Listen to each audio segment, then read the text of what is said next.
बेकसूरों को जेल में डाला जाएगा और दंगाई प्रवचन देंगे। जवाब तो मांगा जाएगा। जब इकोनॉमी धराशायी हो, कूटनीति में भारत पूरी तरह से घिर गया हो, मगर मुख्यधारा की मीडिया में पूरी तरह से सन्नाटा हो, तो जवाब तो मांगा जाएगा ना।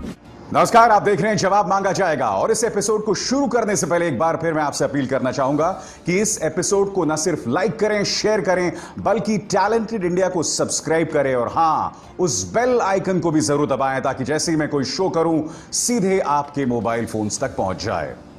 और आज मुद्दा क्या है आपके सामने? मुद्दा है कि टिकटॉक के अलावा करीब 59 ऐप्स पर, चाइनीज ऐप्स पर भारत सरकार ने पाबंदी लगा दी है। और भारत सरकार के इस कदम को गोदी मीडिया के चैनल्स, जिन्हें अब मैं कॉमेडी चैनल्स कहता हूं, इसे डिजिटल सर्जिकल स्ट्राइक बता रहे हैं। मगर देश के सामने एक बहुत बड़ा संकट मुंह बाहे खड़ा है और उसकी तरफ किसी का ध्यान नहीं जा रहा है। आज मैं आपको बताना चाह रहा हूं कि किस तरह से सरकार समर्थित डिफेंस एक्सपर्ट्स भी बता रहे हैं कि चीन का खतरा बना हुआ है और सरकार बेवजह इसे अन्य मुद्दों की तरफ डाइवर्ट करने की कोशिश कर रही है। मैं आपको सिलसिलेवार तरीके से बताना चाहूंगा कि क्या खबरें आ रही हैं जो बहुत चिंतित करने वाली हैं। सबसे पहले बिजनेस स्टैंडर्ड में छपी इस खबर पर गौर कीजिए। यह खबर क्या कहती है? आपके स्क्रीन पर है। यह खबर यह कहती है कि चीनी सेना अब अरुणाचल प्रदेश में अपनी गतिविधियां बढ़ा रही है। अरुणाचल प्रदेश के कौन से इलाके में मैं आपको बताना चाहूंगा। अरुणाचल प्रदेश के मैकमोहन इलाके से, मैकमोहन लाइन से जुड़े इलाके से। यह कौन सी जगह है? 1962 में जब भारत और चीन का युद्ध होता है, जब भारत को शिकस्त का सामना करना पड़ता है, तब यही वो जगह थी जो दोनों देशों में विवाद का सबब बनी थी। अब एक बार फिर मैकमोहन लाइन पर चीनी सेना अपनी गतिविधियां बढ़ा रही है। अजय शुक्ला की बिजनेस स्टैंडर्ड की यह रिपोर्ट इस बात की तस्दीक कर रही है। किन दो इलाकों पर वो अपना जो है जोर आजमाइश कर रहे हैं? आपके सामने दो मैप्स के जरिए पीपल्स लिबरेशन आर्मी ने तवांग और वैलोंग, इन दो जगहों पर अपनी गतिविधियां बढ़ाई हैं। सबसे पहले आपके सामने मैप्स ऑफ इंडिया का यह मानचित्र। इसमें आप देख सकते हैं तवांग जो है वो मैकमोहन लाइन के कितना करीब है और यहीं पर चीनी सेना जो है अपनी गतिविधियां बढ़ा रही है। अब जीपीएस से हासिल हुई यह तस्वीर आपके सामने वैलोंग, जो कि लोहित नदी के बिल्कुल साथ में है। इसी वैलोंग में भी चीन जो है अपनी गतिविधियां बढ़ा रही है। और हम क्या कर रहे हैं? हम चाइनीज ऐप्स पर पाबंदी लगा रहे हैं। मैं आपको बताऊंगा उन ऐप्स पर पाबंदी लगाने में दिक्कतें क्या हैं, मगर उससे पहले आपके सामने एक और खबर। गौर कीजिए, एनडीटीवी की एक खबर। एनडीटीवी की खबर यह कहती है कि गालवान घाटी में चीन की सेना ने भारतीय क्षेत्र में 423 मीटर अंदर तक घुसपैठ कर ली है। हमारी जमीन में गालवान घाटी में 423 मीटर अंदर घुस गई है और उसका प्रमाण है यह मानचित्र जो इस वक्त मैं आपके पूरे स्क्रीन पर दिखा रहा हूं। इस मानचित्र में आप साफ तौर पर देख सकते हैं किस तरह से चीन ने करीब 423 मीटर अंदर घुसपैठ कर दी है। एनडीटीवी की क्या खबर कह रही है, मैं आपको पढ़ के सुनाना चाहता हूं। गालवान घाटी में चीन की सेना ने भारतीय क्षेत्र में 423 मीटर अंदर तक घुसपैठ की है, जो इस क्षेत्र में बीजिंग के अपने 1960 के दावे से काफी आगे है। एनडीटीवी को मिली 25 जून को हाई रेजोल्यूशन सैटेलाइट तस्वीरों में भारतीय क्षेत्र के इस 423 मीटर के इलाके में चीन के टेंट, तिरपाल, एक बड़ा शेल्टर और कम से कम 14 गाड़ियां नजर आ रही हैं। यानी कि गालवान घाटी में वो अपनी गश्त बढ़ा रहा है, ये तो हम जानते थे, मगर अब वो भारतीय जमीन के 423 मीटर अंदर आ गई है। इसके अलावा फिंगर 8 और फिंगर 4 के बीच में उनकी मौजूदगी बदस्तूर बनी हुई है। यानी कि जो वादा किया गया था उससे बिल्कुल उलट जो है चीन कार्रवाई करता नजर आ रहा है। चलिए, ये तो एनडीटीवी है, यह अजय शुक्ला है, जिनके खिलाफ पूरा जो संस्कारी आईटी सेल जो है गंदा और घटिया प्रोपेगेंडा चलाता है, जिन पर कहता है कि आप इनकी बात का विश्वास न करो। अब इस शख्स पर गौर कीजिए। मेजर जनरल जीडी बख्शी, जानते हैं आप ये कौन है?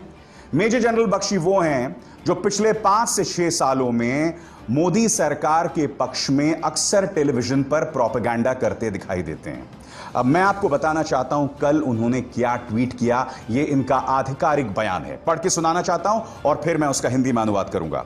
China has come right back to all those areas it had vacated. Let us stop squabbling amongst ourselves right now. Government is more busy fighting Congress. Need to focus far more on China. It is increasing force levels against us. Who said it's all over? क्या बातें कह रहे हैं आप major general GD Bakshi कि ये सरकार, इसे मुकाबला चीन से करना चाहिए मगर ये कांग्रेस से लड़ रही है। हमें आपस में लड़ना बंद करना चाहिए, मेजर जनरल जीडी बख्शी कह रहे हैं। चीन जो है वो अपनी दबाव लगातार बना रहा है। किसने कह दिया कि चीन का खतरा खत्म हो गया है? ये बात कोई और नहीं बल्कि मेजर जनरल जीडी बख्शी कह रहे हैं। मगर आज मेरा मेजर जनरल जीडी बख्शी से एक सवाल। मेजर जनरल जीडी बख्शी, इससे पहले सामरिक मामलों में आपने कभी इस सरकार से सवाल नहीं किया। जी हां, मुझे खुशी है कि आपकी अंतरात्मा इस मुद्दे पर जागी तो सही है और बहुत जरूरी भी है। वो जरूरी इसलिए है कि देश के सामने एक बहुत बड़ा संकट मुवाए खड़ा है और हम क्या करते हैं? टिकटॉक बैन कर देते हैं। चलिए करिए, उसमें मुझे कोई आपत्ति नहीं है। दिक्कत यह है कि हमारे गोदी मीडिया कॉमेडी चैनल्स जो हैं इसे डिजिटल सर्जिकल स्ट्राइक बताते हैं। खतरा टला नहीं है आपके सामने। आज तक की खबर क्या कह रही है? 28 जून की सैटेलाइट तस्वीर के अनुसार चीनी सेना की गाड़ियां, जेसीबी मशीन्स और कैंप अभी भी गालवान घाटी के किनारे मौजूद हैं। जेसीबी मशीन्स वहां मौजूद हैं, यानी कि स्थायी बंकर्स बनाए जा रहे हैं, स्थायी स्ट्रक्चर्स बताए जा रहे हैं। आज मैं आपसे सवाल पूछना चाहता हूं, क्या यह चुनौती नहीं है? क्या सरकार को इस मुद्दे पर पारदर्शिता से जवाब नहीं देना चाहिए? पारदर्शिता तो दूर की बात है, सरकार तो चीन का नाम लेने से भी कतराती है। आपके सामने माननीय रविशंकर प्रसाद, जब 59 चाइनीज ऐप्स पर पाबंदी की घोषणा की गई थी, उस पर रविशंकर प्रसाद जो कि आईटी मिनिस्टर हैं, वो क्या कहते हैं? For safety, security, defense, sovereignty and integrity of India and to protect data and privacy of people of India, the government has banned 59 mobile apps. जय हिंद। सरकार ने 59 मोबाइल ऐप्स पर पाबंदी लगा दी है। आपने गौर किया? 59 मोबाइल ऐप्स। चाइना कहां है रविशंकर प्रसाद जी? चाइना का नाम लेने से क्यों डरते हैं आप? क्यों कतराते हैं आप? कहिए ना कि सरकार ने 59 चाइनीज मोबाइल ऐप्स पर पाबंदी लगा दी है। यह चाइना है दद्दा, लॉर्ड वोल्डेमॉर्ट नहीं है, जिनका नाम नहीं लिया जा सकता। He who must not be named. वाकई अपने आप में बहुत सवाल खड़े करता है कि आप इस तरह की घोषणाएं तो करते हैं मगर चाइना का नाम लेने से आप क्यों कतराते हैं? अब मैं आपके सामने 17 मार्च को सरकार ने क्या कह दिया कि राष्ट्र की सुरक्षा के लिए, राष्ट्र की संप्रभुता के लिए हमने यह फैसला ले लिया है। मगर मैं आपको बताना चाहता हूं कि 17 मार्च को संसद के अंदर इस सरकार ने क्या कहा था। आपके स्क्रीन पर लोकसभा के अंदर यह सवाल पूछा गया था। यह सवाल डॉक्टर सुभाष सरकार ने पूछा था और इसका जवाब दिया था minister of state in the ministry of home affairs Shri G Kishan Reddy ने। यह सवाल क्या था और जवाब क्या था, इस पर गौर कीजिए और फिर मैं उसकी चर्चा करता हूं। सवाल यह था, ए, whether TikTok app poses any counter intelligence threat to the country। बहुत सीधा सवाल था, क्या टिकटॉक से देश को किसी तरह का कोई खतरा है? दूसरा सवाल, if so, whether the government has received any intelligence from the United States of America on the negative effect of TikTok on India। क्या आपको अमेरिका से ऐसी कोई रिपोर्ट मिली है कि टिकटॉक से किस तरह का खतरा है? जवाब क्या दिया आप देखिए। जी किशन रेड्डी जो आपके स्क्रीन पर इस वक्त, उन्होंने क्या जवाब दिया? A to C, no such inputs have come to the notice of the government। 17 मार्च को यह सरकार कहती है कि टिकटॉक से हमें कोई खतरा नहीं है, टिकटॉक से आपको कोई खतरा नहीं है, और फिर आप अचानक टिकटॉक पर बैन लगा देते हैं। मैं आपसे यह सवाल पूछना चाह रहा हूं कि क्या इंटरनल सिक्योरिटी आपके लिए कोई मजाक का मुद्दा है? क्या आप जो मर्जी कह देंगे, जो मर्जी बातें करेंगे और देश की जनता जो है उसे निगलती रहेगी? यकीनन देश की जनता निगलती रहेगी, क्योंकि देश की जनता ने धर्म, राष्ट्रवाद का धतूरा चाटा हुआ है, उसके आगे उन्हें कुछ नहीं दिखाई देता है। देश की जनता तो मान लिया मूर्ख है, मगर कम से कम इस देश की खातिर, एक देशभक्त होने के खातिर तो आप साफगोही से, सच्चाई से बात को सामने तो रखिए ना। मैं आपसे जानना चाहता हूं कि आपकी सियासत से बड़ी है इस देश की अस्मिता? क्या आपकी सियासत देश की अस्मिता, देश की साख से बड़ी है कि आप इस तरह से गलत बयानी करेंगे? मैं आपको बताना चाहूंगा कि संसद भवन के अंदर कांग्रेस के नेता शशि थरूर ने टिकटॉक का मुद्दा उठाया था। उस पर सरकार ने कोई ध्यान नहीं दिया था। मैं चाहता हूं कि संसद के अंदर शशि थरूर ने इस मुद्दे को किस तरह से उठाया था, उन्होंने किन मुद्दों का जिक्र किया था। टिकटॉक पर अमेरिकी सरकार ने कड़ाई जो है वो अपनाई थी, क्योंकि टिकटॉक देश के युवा से जुड़ा डेटा इकट्ठा करके जो है वो मुहैया करा रहा था थर्ड पार्टीज को। यह बात जो है कैम्ब्रिज एनालिटिका मामले से सामने उभर कर आई थी। आप सुनिए शशि थरूर यहां क्या कह रहे हैं। So recently the federal regulators in the US slapped a fine of $5.7 million on the social media application TikTok for illegally collecting data on children. The data of 87 million people were harvested by Cambridge Analytica. The company ByteDance, which owns TikTok and Hello, and which runs a network of paid influencers in India, can impact our democratic process. आज मैं आपसे सवाल कर रहा हूं कि ये तमाम तथ्य तो मौजूद थे ना, कि टिकटॉक से जुड़ा जो मुद्दा है वो किस तरह से अमेरिका की सुरक्षा के लिए एक मुद्दा बनता जा रहा था। तब आपने क्यों कदम नहीं उठाया? 17 मार्च को इस सरकार ने आखिर क्यों कहा कि टिकटॉक किसी तरह का कोई खतरा नहीं है? बताइए। और अब भी आप चीन का नाम लेने से कतरा रहे हैं। और मैं आपको बताता हूं कि जो कॉमेडी न्यूज चैनल्स हैं उन्होंने किस कदर मजाक बनाकर रख दिया है शहादत के मुद्दे को, उन्होंने किस तरह से मजाक बनाकर रख दिया है सैनिकों के मुद्दे को। इन दो न्यूज चैनल्स पर गौर कीजिए जो इस वक्त आपकी स्क्रीन पर हैं। आप जानते हैं ये दोनों ही न्यूज चैनल्स इसे डिजिटल सर्जिकल स्ट्राइक बता रहे हैं। मैं आपसे सवाल पूछना चाहता हूं कि क्या आप सैनिकों की शहादत की इस तरह से बेइज्जती करेंगे?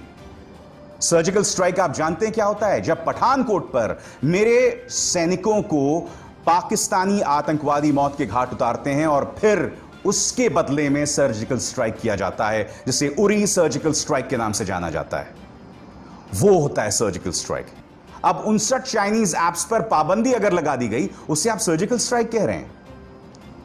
क्या 20 सैनिकों की शहादत के जवाब में इसे आप सर्जिकल स्ट्राइक कहेंगे? आपने यह मजाक बनाकर रख दिया है सैनिकों की शहादत को सिर्फ इसलिए क्योंकि आपको एक पॉलिटिकल पार्टी का पिछलग्गू बनना है, क्योंकि आपको एक पॉलिटिकल पार्टी की नौकरी करनी है। आप जानते हैं दोस्तों, सबसे ज्यादा दुख मुझे इस बात का हो रहा है कि चाहे कोरोना संकट हो या चीन जिस तरह से घुसपैठ कर रहा है हमारी जमीन में, इन दोनों ही वक्त बतौर देश हमारा एक बदनुमा चेहरा सामने उभर कर आया है। हमारी जो सत्ताधारी पार्टी है भारतीय जनता पार्टी, चीन के खिलाफ एक्शन लेने के बजाय कांग्रेस पर हमला कर रही है, विपक्षी दलों पर हमला कर रही है। और इसका जिक्र किसी और ने नहीं, सरकार का समर्थन करने वाले मेजर जनरल जीडी बख्शी ने भी किया है अपने इस ट्वीट पर जो आप इस वक्त अपने स्क्रीन पर देख रहे हैं। हम पहले से कहीं ज्यादा बटे हुए नजर आ रहे हैं और यह अपने आप में बहुत दुख की बात है। देश के दुश्मन इस तस्वीर को देखकर हंस रहे होंगे। और यह क्यों हो रहा है? क्योंकि सत्ताधारी भारतीय जनता पार्टी के जो नेता हैं इस वक्त भी अपने ही देश के लोगों को चाइनीज एजेंट बताते हैं। देश के गृह मंत्री एक इंटरव्यू में कहते हैं कि हम संसद के अंदर कांग्रेस के साथ दो दो हाथ करने को तैयार हैं, मगर चीन और पाकिस्तान की भाषा में विपक्ष बात ना करे। आपकी प्राथमिकता होनी चाहिए इस मुद्दे पर चाइना जो सीमा पर, एलएसी पर या मैकमोहन लाइन पर चुनौती पेश कर रहा है उसका जवाब देना। कांग्रेस के साथ जंग मत लड़िए, उसके लिए बहुत वक्त पड़ा हुआ है। मैंने आज ट्विटर पर एक ट्रेंड देखा जिसमें यह बताया जा रहा था कि प्रधानमंत्री नरेंद्र मोदी चाइना के प्रवक्ता हैं। इससे ज्यादा शर्मनाक बात कुछ नहीं हो सकती है। मैं जानता हूं कि प्रधानमंत्री के एक बयान का बेजा इस्तेमाल चाइनीज मीडिया कर रहा है, जिसमें प्रधानमंत्री ने यह कहा था कि ना चीन ने भारतीय जमीन में प्रवेश किया है और ना उन्होंने कहीं पर कोई कब्जा किया है। मैं जानता हूं, मैं यह भी जानता हूं कि 2014 के बाद प्रधानमंत्री नरेंद्र मोदी एक नहीं दो बार 18 बार चाइनीज लीडरशिप से मिल चुके हैं, मगर इसका अर्थ यह कतई नहीं है कि आप देश के प्रधानमंत्री पर इस तरह से बिलो द बेल्ट हमला करें। हम इस सरकार की आलोचना करें, मुद्दे को लेकर उन्हें कटघरे पर रखें, क्योंकि बतौर पत्रकार, बतौर नागरिक ये आपका कर्तव्य है। अगर आप इस कर्तव्य से पीछे हटेंगे तो उससे बड़े देश के साथ गद्दारी आप नहीं कर सकते हैं। मगर देश के प्रधानमंत्री का ऐसे मौके पर मजाक ना उड़ाएं, यह मेरी आप सबसे अपील है। आपको अगर कटघरे में रखना है तो मुद्दे पर रखिए, मगर इस तरह से मजाक बनाना, इस तरह से उन पर हमले करना, इससे देश का जो दुश्मन है वो मजबूत होता है। और भारतीय जनता पार्टी के प्रचार तंत्र के लिए भी मेरी एक नसीहत है, इस मौके पर कम से कम आप विपक्ष को चाइनीज एजेंट ना बताएं, जैसे माननीय संबित पात्रा जो आए दिन हंसी का पात्रा बनते जा रहे हैं। उन्होंने पत्रकारों को या अक्सर डिबेट्स में विपक्ष को बोलते हैं। बचिए इस बात से। देश का दुश्मन यही चाहता है कि हम बंटकर रह जाएं। जो मैं आपसे को बात बता रहा हूं, ये एक बहुत ही सीधी, एक प्यारी सी नसीहत है। इस पर आपको गौर करना चाहिए, मुद्दों पर गौर करना चाहिए, मगर यह सरकार मुद्दों पर गौर नहीं करती, जो मैं आपको बताने वाला हूं। और मुद्दा क्या है? क्या आप जानते हैं कोरोना संकट के बाद कई चाइनीज कंपनी ने पीएम केयर्स फंड में करोड़ों रुपए दान किया है या दान करने वाले हैं? ये तमाम चाइनीज कंपनी ने वो पीएम केयर्स फंड जिसको लेकर कोई जवाब नहीं किया जाता है। आपके सामने यूएई, इन्होंने 7 करोड़ रुपए जो है वो पीएम केयर्स फंड में दान किया है। उसके बाद चाइनीज मैन्युफैक्चरर ओप्पो मोबाइल जो कंपनी है, उन्होंने 1 करोड़ रुपए दिया है। इसके बाद गौर कीजिए आपकी स्क्रीन पर वन प्लस, इन्होंने पीएम केयर्स में 1 करोड़ दान दिया है। इसके बाद गौर कीजिए टिकटॉक जिस पर पाबंदी लगी है, उन्होंने 30 करोड़ पीएम केयर्स में दान दिया है। सरकार को कटघरे में खड़ा करना है तो इन मुद्दों पर कीजिए, मजाक मत बनाइए कूटनीति का और सियासत का। यह नसीहत है मेरी विपक्ष को और पत्रकारों को भी कि पत्रकारिता के पेशे को मजाक मत बनाइए। इसे डिजिटल सर्जिकल स्ट्राइक मत कहिए, यह सैनिकों की शहादत की तौहीन है। इससे बड़ी बेइज्जती उन सैनिकों के और उनके परिवारों की नहीं हो सकती। आप मेरी इस बात पर गौर कीजिएगा। जवाब मांगा जाएगा। मैं बस इतना ही मेरी आप सबसे अपील कि इस कार्यक्रम को ज्यादा से ज्यादा लोगों तक पहुंचाएं, इसे लाइक करें, शेयर करें। नमस्कार। अगर आपको हमारे वीडियोस पसंद आए तो प्लीज लाइक करें, सब्सक्राइब करें और शेयर करें।